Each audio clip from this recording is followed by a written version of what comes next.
Cardom English alam chalilo na YouTube channel hin pen nang le tong pan dinga klong a cardom pajarek lo lamajan na hot pen der cluititi la support dia itha sita jong hele der pusita nili lamajan kimi ke la son wanik momji pini labang so alam le chathanik lo na grammar along relative pronouns lapen relative clauses tadak nang le tom hot pen kamang hu do kok ta hai athema la long nia long ta relative walam the do hala tak ta relative for the relative pronouns the relative clauses lai sivet ma ate ka break ma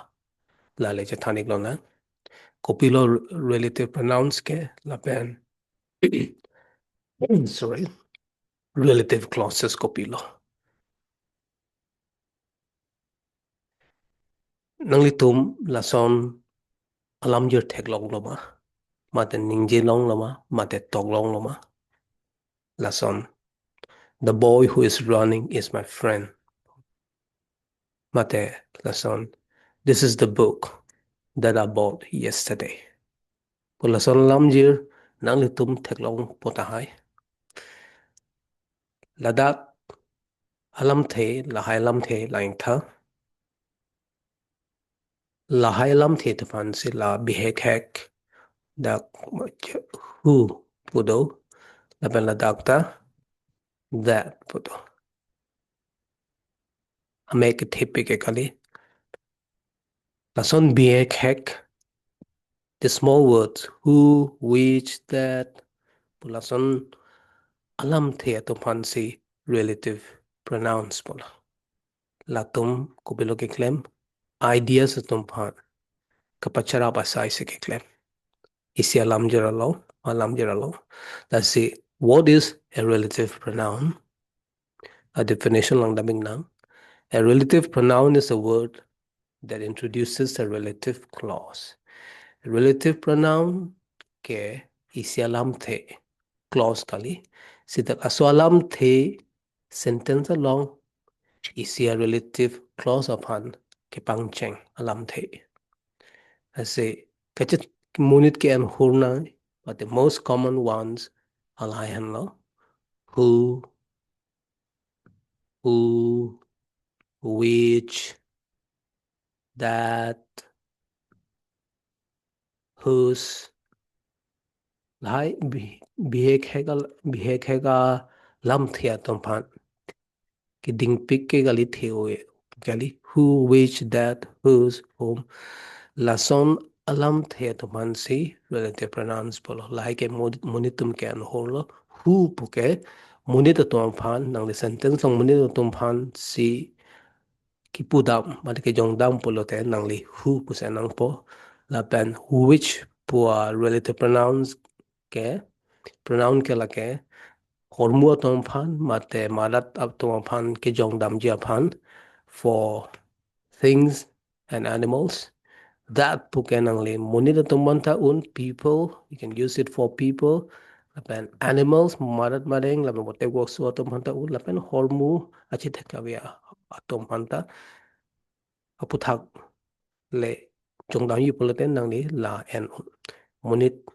marat lapen hormu tum anta panta apanta enun la so a relative pronoun poke that poke like informal lo just about monita tum kechingi kechathan along lo la pen hus po bangke informal la ke aron kisiko e nang le po informal along a language along lo ki use that po bangke hus po ke hala kuma la hem pu kuma pensi ka charab lo pula so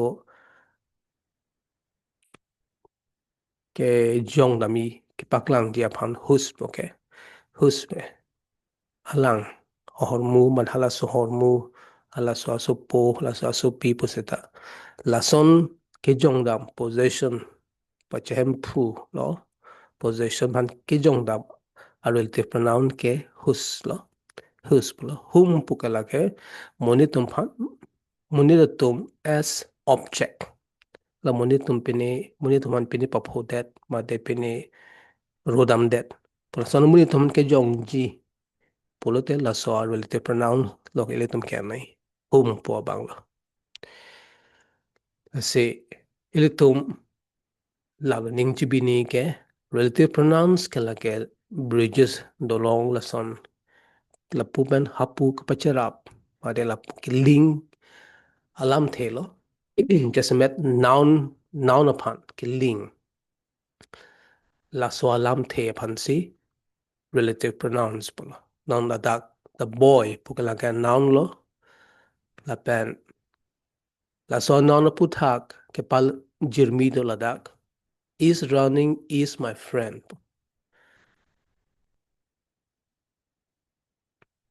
the first sentence of bang along is yang bang along madea a bang along la so noun puthak kining je pondo kapajir mido like is running is my friend la so puthak to la so description polo la hello description is running is my friend la so a description la so noun pen kapachir abji asai ki claim ke la hello la lahu la si la ke relative la pu pen halapu la so adolong ke la lo you lo the boy who is running is my friend okay but this is the book a book of banglo the pen I bought yesterday la ke a description lo asi la so description la so aputhak book aputhak la so noun kapajir mi bangke aputhak kapachini mate ke describe description ke lalo I bought yesterday pulo kasi la dagbang la so noun pen la so description ke pache rabji la hini ke pache rabji bang ke la so lam thelo la dakta that lo la then relative let's say relative pronouns tum ke la ke ndolong so lo I hin pen ala po hin la po ke pache rab mate ke connect mate ke paling alam thelo sentence lo se nono bangal tum chidir lo lahai lam the who that whose whom lahai alam them lo relative pronouns lo la pen asai ki claim ta noun of pen hala noun put ha description but then noun put ha ka chethan ka pachini lahai pen ka pachara basai se ke claim relative pronouns make normal relative clause polite lam the se vet kalilo litum afrang da chethanik lo lam the word pare lam the lo let's say relative pronoun bangke word the relative clause bangala ke is a part of sentence is ya lam jir along is ya part mate ang deng is ya part na la bang lo clause is a part of a sentence long is si ang deng mate a part mate a plug a bang that gives more information. Answer say litum han halaso noun sentence long noun aputhak. Answer say nang pajir mi nang pachini dun la son a bang sentence a bang atom pansi relative clause. Let's say adaglo the the teacher example lang damig lang the teacher who helped me. Noun banglalo the teacher answer say litum han nang pachinilo. The teacher is kind pola bangke. Principal clause, the main clause, the teacher is kind. A teacher came bang pan in hon o bang in hon tego popan lo. The teacher is very kind. Lan da chocolate mo. Tebon sa answer say teacher puthak nang kapachini information, more information about the noun la dag noun la sa sentence the noun ke teacher puthak answer say nang kapachini bangke la so sentence long la ke do a bang matela so part who helped me bang answer say litom phan la son noun puthak nang pachini la si la son sentence long a part mate a bang mate a plug ilin thon hala noun phan answer say nang pachini la son a part sentence mat alam je la bang to fancy relative clause la dak relative clause bang ke la lo who helped me hala ne phan nang keraba teacher mate a than bang ke bang phan jin so bang phan in hon o sila dak who helped me polo who helped me is the relative clause. It describes the teacher noun put hak ang pachini lo the teacher la la noun lo sila dak who helped me poke ba phan se ke jong dam lo hala noun phan se jong dam la da noun bang ke teacher phan se la se rj ke la son lo relative bang ke noun do po noun relative pronoun then clause. The teacher who helped me is very kind. The teacher who helped me is very kind.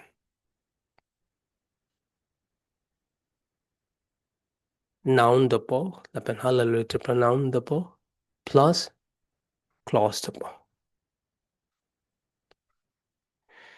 See, relative clauses po thak than polo te elitum jasimet. Hini son, sonido. Two types. There are two main types. Isia bangke defining relative clauses polo. Tak elitum pan ken ang sot nai ang kapachini mat information la essential information la vidat polo te elitum chini damo that po an example lang naming nang number 1 the man who lives next door sorry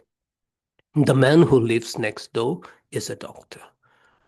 The man is a doctor, okay, see a principal clause that the man is a doctor, okay? Amunit ke, munit ke, the doctor puchola sita. Sita anso se litum panang pachini koloso amunit lo polote litum la so relative clause topo. Si anso se litum pan information ng pitu po la so clause who lives next door la ituma dungido la daka dungido ba hala so la itum palay la itum kido bang next door ko la ni idung kido la dak hala so dim long la dak ti bok het kido bang la so munit ke the doctor once who lives next door la ti poklok so a room long bad hala so dim long kido la ti men ti bok het kido bang la so munit ke the doctor pansi putam lo se hala so munit ke doctor pu hala so munit tu ma dung kido bang ke doctor lo mani dung kido bang idung kido bang ke doctor lo who lives next door. So without the clause, la so clause, sorry, without the clause,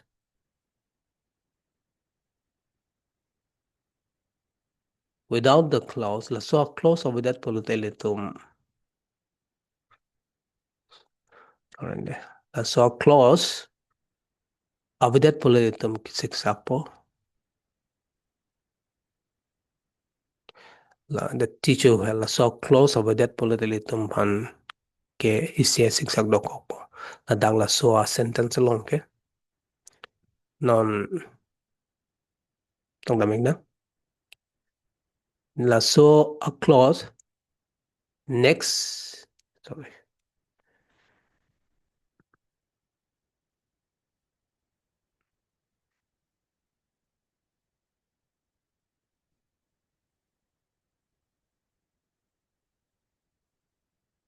Without the clause, you don't know which man. Amunit pang tegon na that po.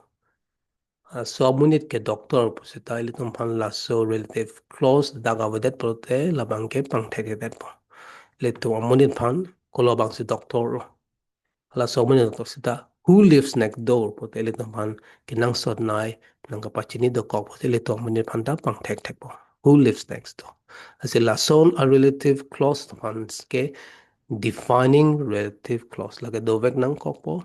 te malabelo polo te elitom chini ni dat po hola so nano putak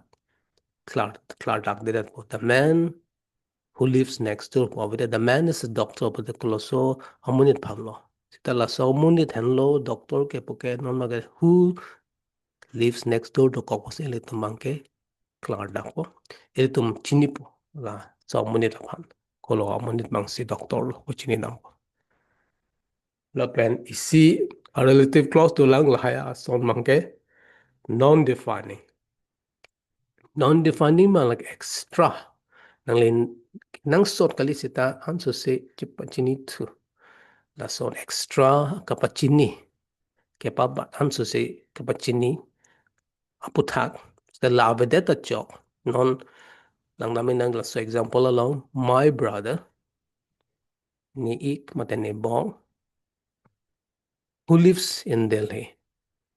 Lasso Ladakh who lives in Delhi, dabang relative clause no. So the lasso relative clause ke hala number one no. Some defining clause ke lethima la vedeta elitum chini. My brother is an engineer. Po la anta choklim no. Ne ik madin ne bongke ino na engineer.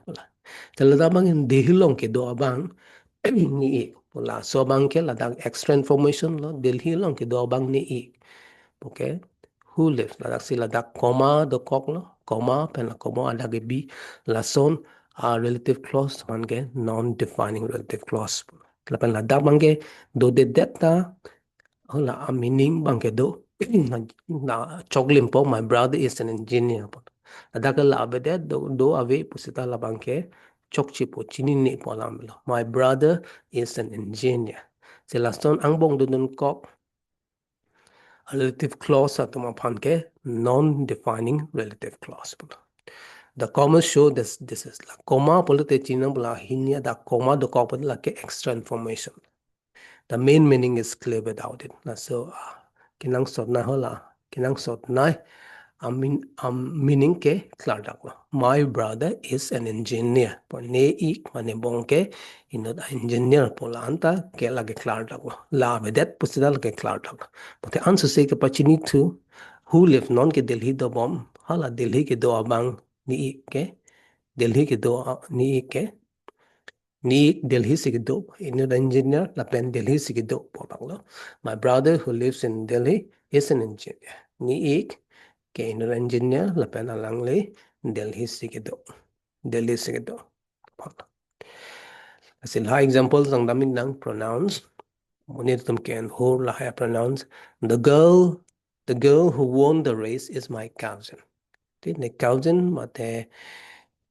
ni punu pesar sopo mate ni ong sopo sopi mate nini ne poinger pi nini sarpia sumar ma sopo sopi panse cousin polo se dak the girl so hala ne hala so ke ni cousin lo mate ni punua supi lo ne pesa supi lo mate ne pahi na tu ne ang supi lo mate ne pinu pesar supi no asupi laban se cousin polo say the girl is my cousin who won the race la pag answer say litum chinidam lo hala das aluso kono aluso banglo hala ke kat ke chingbai ke longo bang anong ke longo bang ke haya bang la ke ne cousin lo pawan sipunam la ke ni ang supi lo mani puno supi lo mani pesa supi lo mani ni sapi asupi lo puda pumelo the girl who won the race is my cousin sila dak ke lahan lo who won the race lahan lo relative pronoun ke la si relative pronoun ke pang cheng alam the who la bang lo relative pronoun relative clause bangke who won the race la an a bank sentence la pan a part an bangke relative clause lo la pen la so relative clause ke pang cheng alam the who upon si relative pronoun pan la da relative pronoun ke who lo la pen la dang na this is the car which I bought la bang relative clause ke which I bought last year this is the car po banga clause lo which I bought la bangke relative pronoun lo this is the car which I bought which polam thela relative pronoun ka thema which pen se pangcheng lo relative clause which I bought answer se litum la so car puthak chinek lo la so noun the car bang lo noun bangke la so puthak la so relative clause litum answer se nang pa chinek lo ko so car bang lo chuneng ke nama car lo lake po phansi pudak lo then he is the student that scored highest in the class. He is the student in the class. He is a student in the class. To a class no, in the student lo. Temen the close student bang lo lake. that scored highest marks ke ong nai ab ke long abang lo là so student ke tuma class long mà là so class long là marks ke ong nai kang toi nai ke ong nai ke long abang a student lo la ke papan si budam lo la se la dak relative pronouns ili tum hanang pachini lo on to say la so a student la so ka Charlie also apo thak ili tum han on to say nang pachini lo pela sila la relative pronouns in relative clause ili tum hanang pachini lo that scored highest la pela dak that po bangke relative a pronoun so that relative pronoun pia these relative lo pala la so relative clause pan ke pang cheng I alam theke la that han lo da ke that si relative clause ke kai ke ta relative pronouns pan check po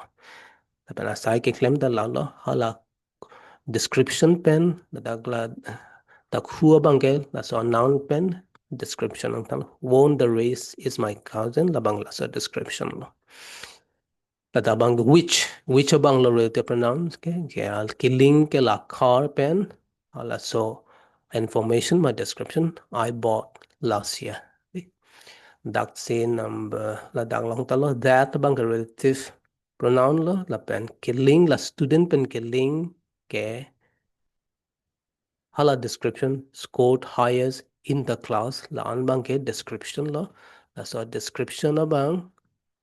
la so sentence or description okay that scored highest in the class so description pen hala noun kapachira vasai ke la that se that I met a man whose sela da komada sopo bang la whose okay la so mudira sopo ke pilot pa phansi podam lo la so mudira sopo ke pilot the whose son is a pilot la bang relative clause lo Tema whose bang relative pronoun la tema la so relative clause pang cheng ke la so whose pen lo whose son is a pilot tem ansu se la so monit aputhang nang pachini lo asupo ke pilot I met a man whose son is a pilot. She is the woman whom I invited. She is the woman okay, whom I invited. Whom abang se relative pronoun la then I invited whom I invited la do an sentence abang la so part an bang ke sang deng an la so part an phan ke relative clause pula ke asai litum chin relative clause ke litum phan la noun apu tha answer say information ang ke pi okay she is a woman la da bang ke la abi pulute la bang ke she is the woman to the party pu bang ke meaning of that po la se la ke defining relative clause la bang whom are invited silahan lo relative pronouns dolo pote hala relative clause ta dopo relative clause sentence dong dopo non who won the race which I bought atema relative clause pangcheng yi plutelitum relative pronouns anai si lanlo ilitum ha ki jotsi ning chibini bangke the relative clauses relative pronouns mo penchathani bang relative pronouns ke connect ke pacharap asai se claim clause pen noun sa putha ka pacharap mate la so description pen la so nouns noun putha ka pacharap la so clauses pen nouns ka pacharap asai ke claim la pen relative clause bang elitum noun putha answer se information ang kapachini asalo and relative clauses give us more details answer nang pachini pade puthang nang pachini asai se claim ta se lahno le tum ning chibi ning ke relative pronouns ke relative clause nang lapen relative pronouns bang ke relative clause ong don vek pa thema is a relative clause pang chengi polote la relative pronoun ke nang vek pa la se nang le lai relative clauses relative pronouns nang le lam ning je long ba de ke tok long en lo polote nang le lam ba ke answer se CR leader po sing choi po lapen nang le english na answer se natural po kurang to